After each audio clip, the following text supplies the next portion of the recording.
بسم الله الرحمن الرحيم إن الحمد لله نحمده ونستعينه ونستغفره ونعوذ بالله من شرور أنفسنا ومن سيئات أعمالنا من يهده الله فلا مضل له ومن يضلل فلا هادي له وأشهد أن لا إله إلا الله وحده لا شريك له وأشهد أن محمدا عبده ورسوله صلى الله عليه وعلى آله وسلم يا أيها الذين آمنوا اتقوا الله حق تقاته ولا تموتن إلا وأنتم مسلمون يا أيها الناس اتقوا ربكم الذي خلقكم من نفس واحدة وخلق منها زوجها وبث منهما رجالا كثيرا ونساء واتقوا الله الذي تساءلون به والأرحام إن الله كان عليكم رقيبا يا أيها الذين آمنوا اتقوا الله وقولوا قولا سديدا يصلح لكم أعمالكم ويغفر لكم ذنوبكم ومن يطع الله ورسوله فقد فاز فوزا عظيما أما بعد فإن أصدق الحديث كتاب الله وخير الهدي هدي محمد صلى الله عليه وسلم وشر الأمور محدثاتها وكل محدثة بدعة وكل بدعة ضلالة وكل ضلالة في النار أما بعد أيها الإخوة والأخوات إن الله تبارك وتعالى فاوت بحكمته بين الأشهر وخص بعضها بما ليس في غيره وإن هذا الشهر الذي نحن فيه أو الذي دخلنا فيه وهو شهر شعبان من الأشهر التي ينبغي أن يعتني بها المسلم ويتفقه في جملة من الأحكام المتعلقة به. Chers frères et sœurs, Allah Jalla wa Ala a préféré certains moments à d'autres, tout comme il a préféré certains endroits à d'autres et certaines personnes à d'autres. Il a également préféré certains moments à d'autres. Et parmi les moments qu'il a préférés à d'autres, il y a le mois de Sha'ban. En effet, Allah Tabaraka wa Ta'ala a distingué le mois de Sha'ban par rapport à d'autres mois. Et c'est pour cela qu'il incombe aux musulmans et à la musulmane d'apprendre un certain nombre de choses qui nous ont été transmises de notre prophète sallallahu alayhi wa sallam concernant ce mois que nous venons d'entamer. ومنها أنه يشرع لمن كان عليه قضاء من رمضان الفائت أن يبادر إلى القضاء في هذا الشهر فإنه لا يجوز تأخير القضاء حتى يدخل رمضان من غير عذر ومن أخر القضاء من غير عذر من رجل أو امرأة حتى دخل رمضان فعليه مع القضاء الكفارة وهي إطعام مسكين عن كل يوم والإطعام يكون إما طعاما جاهزا وإما نصف صاع عن كل يوم. Parmi ce qu'on doit savoir, c'est que quiconque a manqué des jours de Ramadan de l'année dernière et qui ne les a pas encore rattrapés et qui peut les rattraper, alors il se doit de les rattraper dans les plus brefs délais. Et qu'il et elle sachent qu'il ne lui est pas autorisé de retarder le rattrapage jusqu'à l'arrivée de Ramadan suivant. Et celui qui retarde le rattrapage jusqu'à l'arrivée de Ramadan sans raison valable aux yeux de l'islam, que celui-ci soit un homme ou une femme, alors, selon l'avis de certains savants, il devra en plus de l'obligation de rattraper, expier cette faute qui est de nourrir un pauvre pour chaque jour non jeûné. Donc si tu rattrapes avant Ramadan, tout va bien. Si tu retardes jusqu'à ce que Ramadan arrive, sans excuse valable, alors tu devras non seulement après Ramadan rattraper ces jours-là, mais en plus de ça nourrir pour chaque jour non jeûné et rattrapé. ومنها أنه يشرع للمسلم أن يكثر من الصيام في هذا الشهر تأسيا بالنبي صلى الله عليه وسلم فإنه كان يصوم شعبان كله أو أكثره فعن عائشة رضي الله عنها أنها قالت كان رسول الله صلى الله عليه وسلم يصوم شعبان كان رسول الله صلى الله عليه وسلم يصوم حتى نقول لا يفطر ويفطر حتى نقول لا يصوم وما رأيت رسول الله صلى الله عليه وسلم استكمل صيام شهر قط إلا شهر رمضان وما رأيته في شهر أكثر صياما منه في شعبان رواه البخاري ومسلم وعن أنس بن مالك رضي الله عنه أنه قال كان رسول الله صلى الله عليه وسلم يصوم ولا يفطر حتى نقول ما في نفس رسول الله صلى الله عليه وسلم أن يفطر العام ثم يفطر فلا يصوم حتى نقول ما في نفسه أن يصوم العام وكان أحب الصوم إليه في شعبان رواه أحمد وعن أم سلمة رضي الله عنها أنها قالت ما رأيت رسول الله صلى الله عليه وسلم يصوم شهرين متتابعين إلا شعبان ورمضان رواه الترمذي وقال حديث حسن فكان النبي صلى الله عليه وسلم يصوم أكثر شعبان لقول عائشة رضي الله عنها في رواية مسلم كان يصوم شعبان إلا قليلا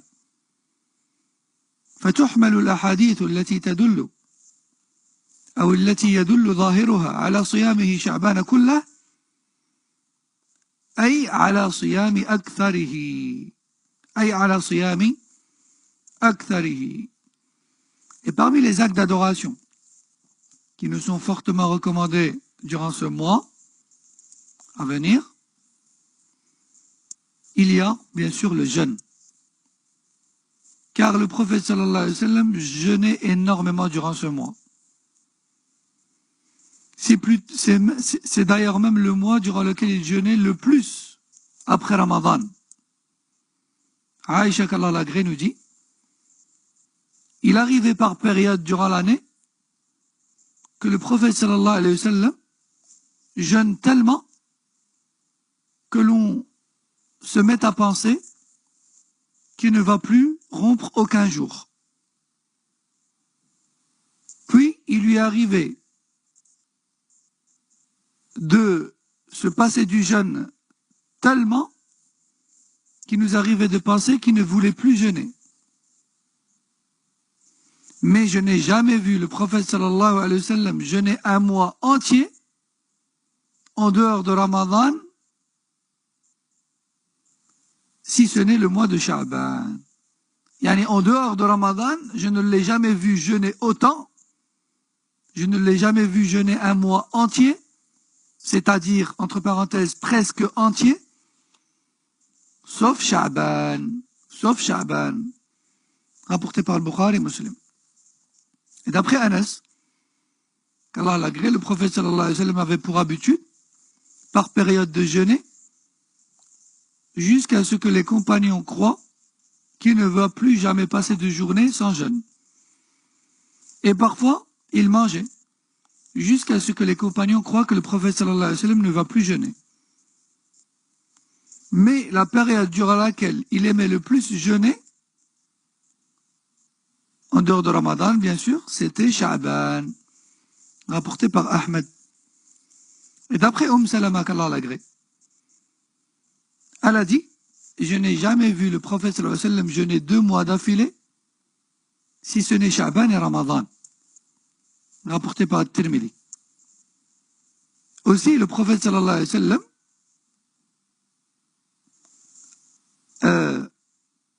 avait pour habitude de jeûner presque tout le mois de Sha'ban. Presque tout le mois de Sha'ban. Comme cela est rapporté de Aïcha radhiyallahu anha dans Sahih Muslim. Et ce dernier hadith-là, presque tout le mois de Sha'ban, nous montre donc, ou nous explique, ou nous clarifie ce que ont voulu dire les compagnons dans les hadiths précédents. Ce qu'ils voulaient dire, c'était pas que le prophète sallallahu alayhi wa sallam jeûnait les 29 ou bien les 30 jours complets de Sha'ban, mais plutôt presque tout le mois de Sha'ban. Presque tout le mois de Sha'ban. Et quand la personne elle jeûne 29 jours sur 30, ou bien 28 jours sur 30, ou même 27 jours sur 30, on peut dire qu'il a quasiment tout jeûné. On peut dire qu'il a quasiment jeûné tout le mois. Parce que al-hukmu lil-kathir, la lil-qalil. Al-hukmu lil-aghlabiyya, la lil-aqalliyya. Parce que comme la règle dit, ce que l'on considère le plus, c'est la majorité et non pas la minorité.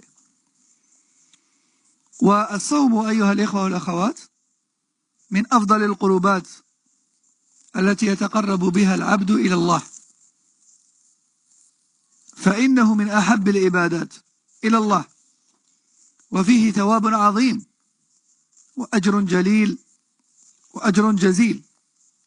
فعن أبي هريرة رضي الله عنه عن النبي صلى الله عليه وسلم أنه قال: الصيام جنة وحصن حصين من النار.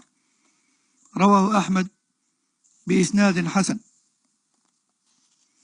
وعن عبد الله بن عمر رضي الله عنهما أن رسول الله صلى الله عليه وسلم قال: الصيام والقرآن يشفعان للعبد يوم القيامة. يقول الصيام: أي رب منعته الطعام والشهوة فشفعني فيه. ويقول القرآن: منعته النوم بالليل فشفعني فيه. فيشفعان. رواه أحمد. وعن أبي أمامة رضي الله عنه أنه قال: قلت يا رسول الله مرني بعمل. قال: عليك بالصوم فإنه لا إدل له. قلت يا رسول الله مرني بعمل. قال: عليك بالصوم فإنه لا إدل له. قلت يا رسول الله مرني بعمل. قال: عليك بالصوم فإنه لا إدل له. رواه النسائي وابن خزيمة في صحيحه. وعن أبي سعيد الخدري رضي الله عنه أنه قال: قال رسول الله صلى الله عليه وسلم: ما من عبد يصوم يوما في سبيل الله إلا باعد الله بذلك اليوم وجهه عن النار 70 خريفا. رواه البخاري ومسلم والترمذي والنسائي. Le jeûne fait partie des meilleures adorations et des plus nobles adorations et des plus aimées des adorations auprès d'Allah tabaraka wa ta'ala. Le jeûne donne droit à une énorme récompense auprès d'Allah tabaraka wa ta'ala. D'après Abu Huraira, le prophète sallallahu alayhi wa sallam a dit: le jeûne est un bouclier et une citadelle et une forteresse solide face au feu, qui préserve du feu de l'enfer. Rapporté par Ahmed. Et d'après Abdullah ibn Umar, qu'Allah les agrée, le prophète sallallahu alayhi wa sallam a dit: le jeûne ainsi que le Coran, tous deux intercèdent pour le serviteur Yawm al-Qiyamah. Le jeûne dira: oh Allah, je l'ai empêché de manger et je l'ai empêché d'assouvir ses désirs. Laisse-moi donc intercéder pour lui auprès de toi. Et le Coran, quant à lui, dira: oh Allah, je l'ai empêché de dormir durant la nuit, tellement il me récitait. En prière et en dehors de la prière, bien sûr. C'est alors qu'Allah Jalla wa Ala leur permettra d'intercéder. Rapporté par Ahmed. Et d'après Abu Umama, qu'Allah l'agrée, il a dit, j'ai dit, ô messager d'Allah, enseigne-moi une bonne action. Et le prophète sallallahu alayhi wa sallam de lui dire, tu te dois de jeûner, car rien n'égale le jeûne. J'ai répété, ô messager d'Allah, recommande-moi une action. Et le Rasul sallallahu alayhi wa sallam m'a répété, tu te dois de jeûner, car rien n'égale le jeûne. Et j'ai répété une troisième fois, ô messager d'Allah, recommande-moi une action. Et il m'a encore dit, tu te dois de jeûner, car rien n'égale le jeûne. Rapporté par Nasa'i et Ibn Khuzaymah. Et d'après Abu Saïd al-Khudri, qu'Allah l'agrée, le prophète sallallahu alayhi wa sallam a dit, il n'y a pas une personne qui jeûne une seule journée pour plaire à Allah, sans que cette journée de jeûne soit pour lui une cause qui l'éloigne du feu de l'enfer d'une distance qui nécessite 70 années de marche. Je répète, il n'y a pas une personne qui jeûne un jour pour Allah sans que cela soit une cause qui l'éloignera du feu de l'enfer à une distance qui nécessite 70 années de marche. Rapporté par le Bukhari et Muslim, ainsi que Tirmidhi et Nasa'i. ثم إن أهل العلم اجتهدوا في البحث عن سبب إكثار النبي صلى الله عليه وسلم من الصيام في شعبان، وأصح الأقوال في ذلك والله أعلم ما جاء مصرحا به في الحديث الذي رواه ابن خزيمة وصححه من حديث أسامة بن زيد أنه قال قلت يا رسول الله لم أرك تصوم من شهر من الشهور ما تصوم من شعبان قال ذلك شهر يغفل الناس عنه بين رجب ورمضان وهو شهر ترفع فيه الأعمال إلى الله ترفع فيه الأعمال إلى رب العالمين فأحب أن يرفع عملي وأنا صائم والأعمال ترفع إلى الله في كل يوم مرتين يرفع إليه عمل الليل قبل عمل النهار وعمل النهار قبل عمل الليل وترفع وتعرض في كل أسبوع مرتين يوم الاثنين ويوم الخميس ويرفع عمل العام في شعبان فمن تذكر أن عمله سيسجل ويكتب ويرفع ويعرض على العليم الخبير حري به أن يحاسب نفسه وأن يحسن عمله وأن يتوب إلى الله من سيئاته وزلله. Et les savants ont tenté de savoir pour quelle raison est-ce que le prophète sallallahu alayhi wa sallam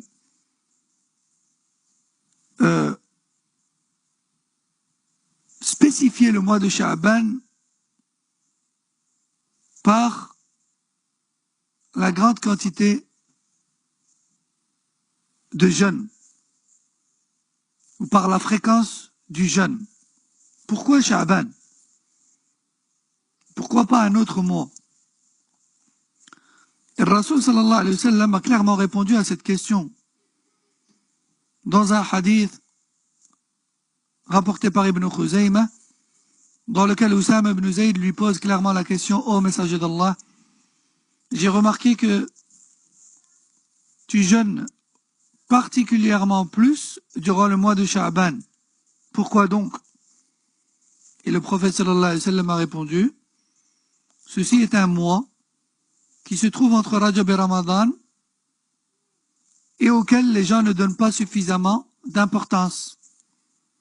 Pourtant, c'est un mois durant lequel nos actions sont élevées et exposées au Seigneur de l'univers, et j'aime être en état de jeûne lorsque mes actions lui sont exposées. Fin du hadith. Donc, le mois de Sha'ban est un mois durant lequel les actions de l'année sont élevées auprès d'Allah et exposées à lui, Jalla wa Ala. Et il faut savoir que les actions sont élevées et exposées à Allah plusieurs fois. Elles sont élevées et exposées à Allah Jalla wa Ala déjà 2 fois par jour. 2 fois par jour. Les actions de la nuit lui sont élevées et exposées avant celles de la journée.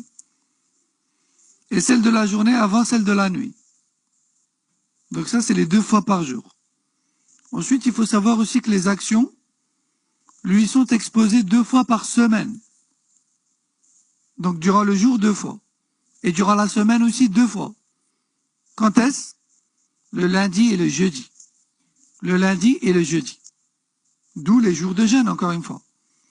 Et aussi, durant l'année, donc, comme on a dit, elles lui sont élevées et exposées une fois, durant le mois de Sha'ban, qui est le mois que nous sommes en train de vivre. Et c'est pour cela que le Rasul sallallahu alayhi wa sallam multipliait le jeûne, durant celui-ci. Celui et celle donc, qui se rappelle que ces actions sont inscrites, sont retranscrites, et qu'elles sont élevées et exposées à l'omniscient, Tabaraka wa ta'ala, se doit donc de faire constamment son autocritique, d'améliorer ses actes et de se repentir à Allah de toutes ses fautes, de toutes ses fautes. ومن الحكم التي استنبطها بعض أهل العلم أن صيامه يكون كالتمهيد والتدريب لصوم رمضان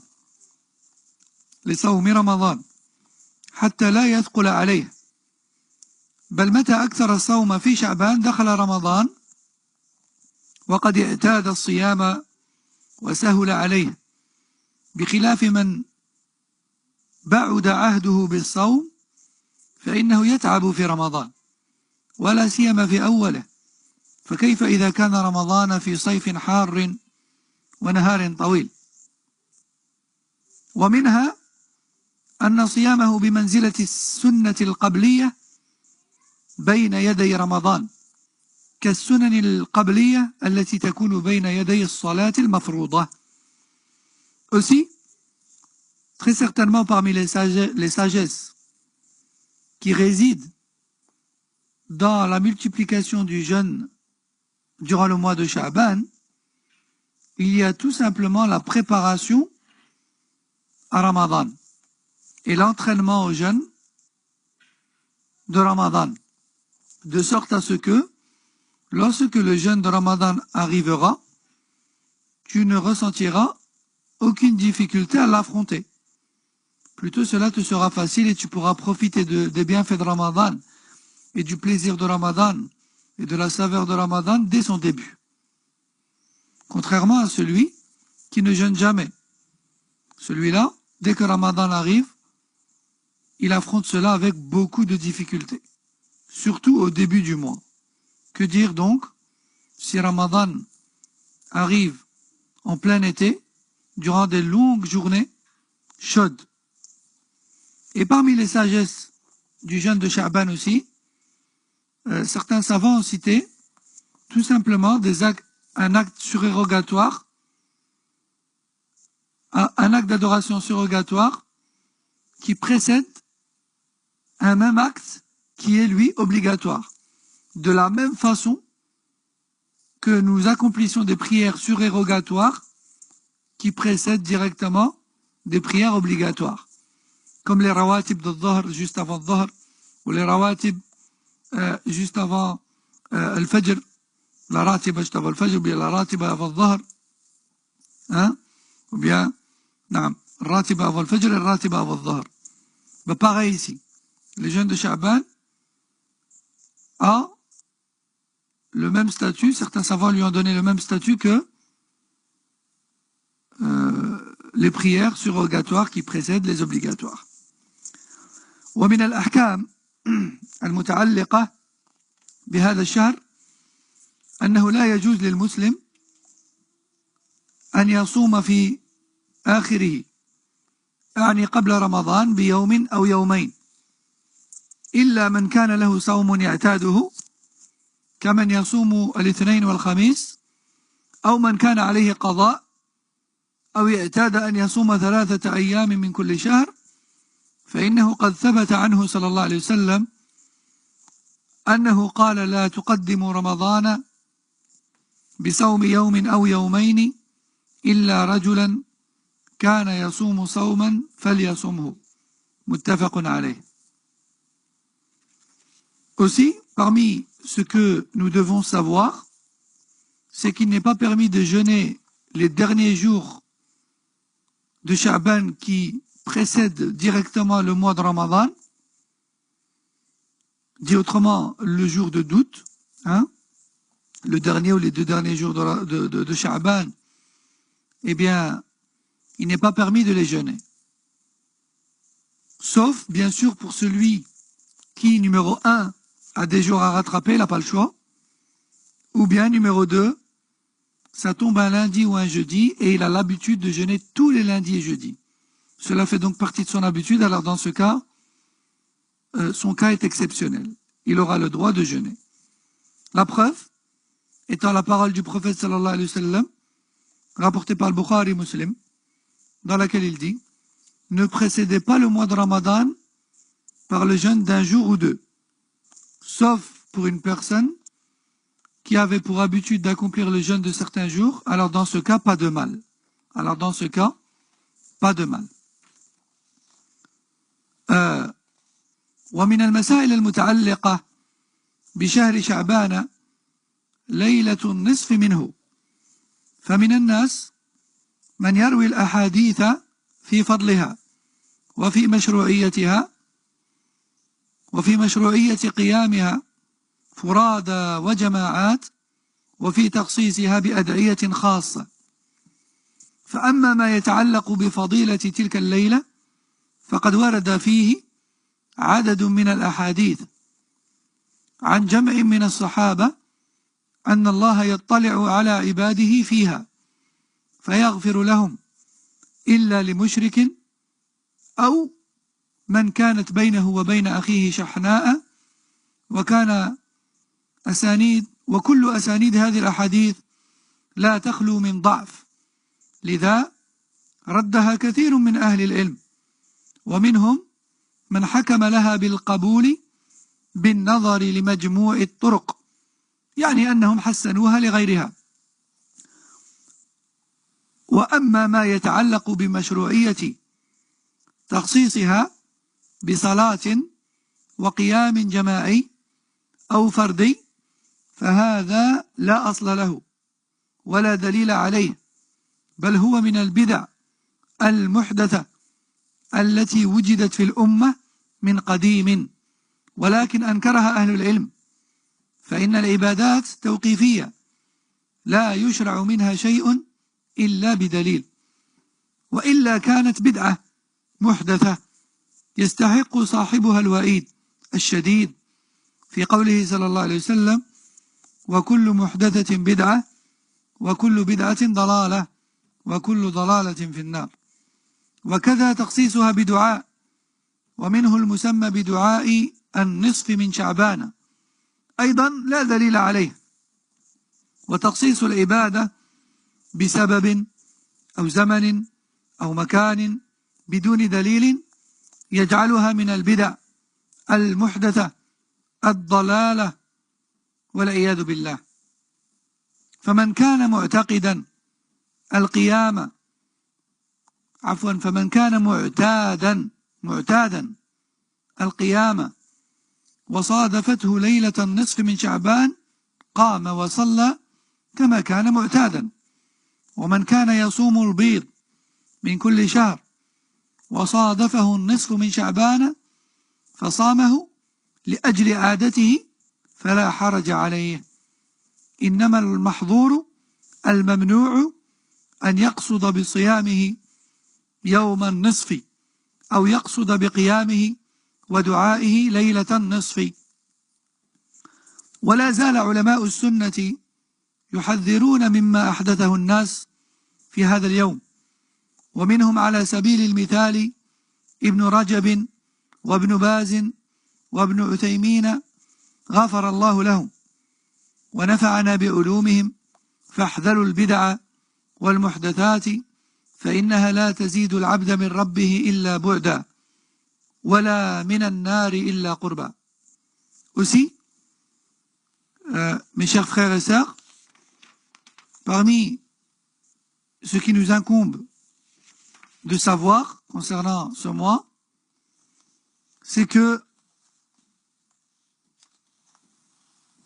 certes, effectivement, il y a des hadiths qui sont rapportés du prophète sallallahu alayhi wa sallam et qui laissent entendre que la nuit qui marque la moitié du mois de Sha'ban a une particularité et a un certain mérite.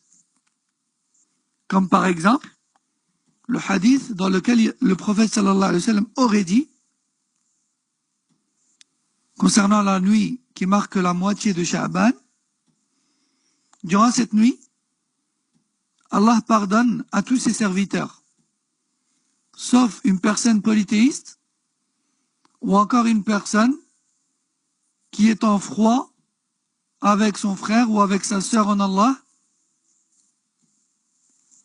Et ce genre de hadith, tous ont été jugés faibles par un grand nombre de savants. Dit autrement, tous les hadiths qui parlent de ce sujet ont été critiqués.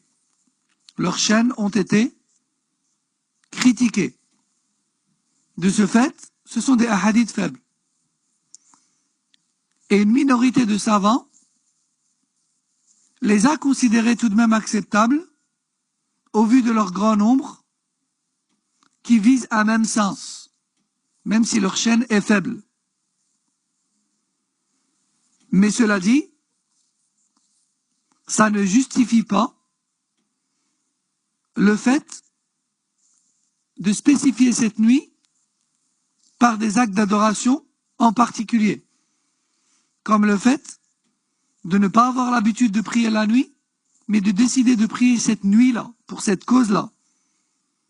Ou encore, le fait de ne rien jeûner, sauf ce jour-là, le jour qui suit cette nuit-là, etc. parmi les actes d'adoration. Ou le fait de se rassembler cette nuit-là, ou de faire à manger cette nuit-là, et de rassembler les gens, etc., etc. Ça, c'est contraire à la sunna. Ça, c'est contraire à la sunna. Car les actes d'adoration doivent absolument être validés par la révélation d'Allah Azza wa Jal.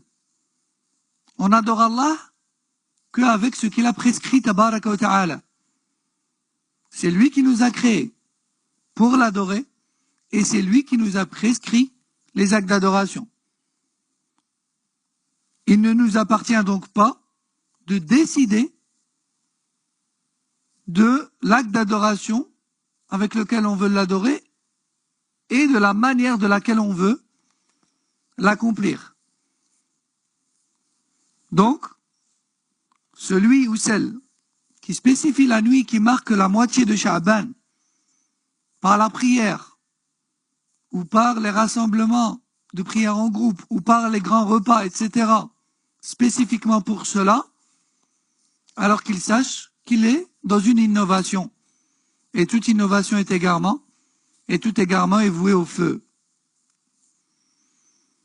Bien sûr, est une exception, celui ou celle qui a l'habitude de jeûner et que c'est tombé ce jour-là, ou encore qui a l'habitude de prier la nuit et c'est tombé cette nuit-là, lui, il n'a pas de problème. il jeûne comme à son habitude et il prie comme à son habitude. Et cette nuit-là, ou le jour qui suit cette nuit-là, ne sera qu'une simple coïncidence. Aussi, nous entendons souvent, lorsque cette période arrive, des invocations spécifiques à la nuit qui marquent la moitié de Sha'ban, par exemple. Et cela fait partie aussi des innovations, car il n'y a aucune preuve là-dessus. Or, comme vous savez, l'adoration doit absolument être prescrite par Allah tabaraka wa ta'ala, mais pas que. Elle doit aussi être accomplie de la manière qu'Allah a prescrit, au moment qu'Allah a prescrit, de la manière qu'Allah a prescrit, au nombre de fois qu'Allah a prescrit, avec l'intention qu'Allah nous a prescrit, etc. L'adoration doit absolument répondre à tous les critères qu'Allah nous a imposés, et non pas comme bon nous semble. Naam. Donc invoquer Allah, c'est bien. Mais spécifier la nuit qui marque la moitié de Sha'ban pour invoquer, c'est pas bien. On spécifie ce que le prophète sallallahu alayhi wa sallam nous a appris à spécifier, et on laisse vague et général ce que le prophète sallallahu alayhi wa sallam a laissé vague et général. Et les savants, en tout lieu et à toute époque, ont mis en garde contre les innovations de ce type. Et on peut citer à titre d'exemple des savants anciens, comme Al-Hafid ibn Rajab rahimahullah, ou même des savants contemporains, comme Cheikh ibn Baz, Cheikh ibn Uthaymin, et d'autres encore. Bien sûr, ces exemples ne sont pas exhaustifs. Les savants sont très nombreux, et ils sont, il n'y a pas une contrée sur terre, ni une époque, sans qu'elle ait connu des savants dans la sunna. Walhamdulillah. Reste une dernière question à aborder pour aujourd'hui. هناك مسألة تطرق إليها العلماء وهي مسألة حكم الصيام بعد منتصف شعبان لمن لم يصم في النصف الأول. ما حكم الصيام بعد منتصف شعبان لمن لم يصم في أوله؟ فقد سئل العلماء في ذلك وبينوا حكم ذلك، ومنهم الشيخ عبد العزيز ابن باز رحمه الله تعالى، فقد سئل عن هذا فقال: يقول النبي صلى الله عليه وسلم: إذا انتصف شعبان فلا تصوموا، وهو حديث صحيح. فالذي لم يصم أول الشهر ليس له أن يصوم بعد النصف، يعني لا يجوز له أن يصوم بعد النصف، من أجل هذا الحديث: إذا انتصف شعبان فلا تصوموا. وهكذا لو صام آخر الشهر ليس له ذلك من باب أولى، لقوله صلى الله عليه وسلم: لا تقدموا رمضان بصوم يوم ولا يومين إلا رجل كان يصوم صوما فليصمه، يعني الذي له عادة فلا بأس. إذا كانت عادته صوم الاثنين والخميس فلا بأس أن يصوم، أو عادته أن يصوم يوما ويفطر يوما فلا بأس. أما أن يبتدئ الصيام بعد النصف من أجل شعبان هذا لا يجوز. أما لو صام بدءا من 14 أو من 15 أو من 13 إلى آخره فلا بأس، لأنه أكثره إذا صام كله أو أكثره فلا بأس. أما إن كونه يفطر النصف الأول ثم يبتدئ، هذا هو المنهي عنه. انتهى كلام الشيخ رحمه الله. Il nous reste une dernière question à soulever. Quel est le jugement en islam du fait de jeûner la deuxième moitié de Sha'ban dans le cas où nous n'avons pas jeûné durant la première moitié. Du 1 au 15, on n'a pas jeûné. Mais à partir du 16, j'ai envie de jeûner. Ou le 17, ou le 18, etc. Qu'en est-il? Le prophète sallallahu alayhi wa sallam a interdit cela. Le prophète sallallahu alayhi wa sallam a dit dans le hadith authentique,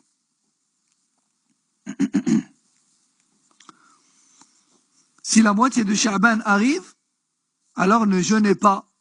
Alors ne jeûnez pas. Hadith rapporté, hadith authentique. Il me semble qu'il est rapporté par le Bukhari et Muslim, mais ça a vérifié, Inch'Allah. Celui donc qui n'a pas jeûné la première moitié ne peut pas jeûner durant la deuxième moitié. Et encore pire, de jeûner les derniers jours, comme on l'a dit tout à l'heure, car le prophète sallallahu alayhi wa sallam a dit, ne précédez pas Ramadan par le jour d'un jour ou deux, par le jeûne d'un jour ou deux.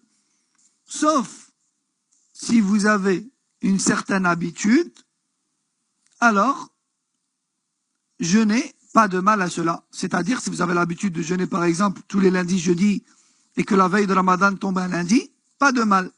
Mais si vraiment tu as l'habitude, c'est ton habitude, tu ne t'en détaches pas. Ou alors, par exemple, tu as l'habitude de jeûner un jour sur deux, pas de mal. Quant au fait de débuter expressément le jeûne à partir du 16e jour de Sha'ban, cela est interdit.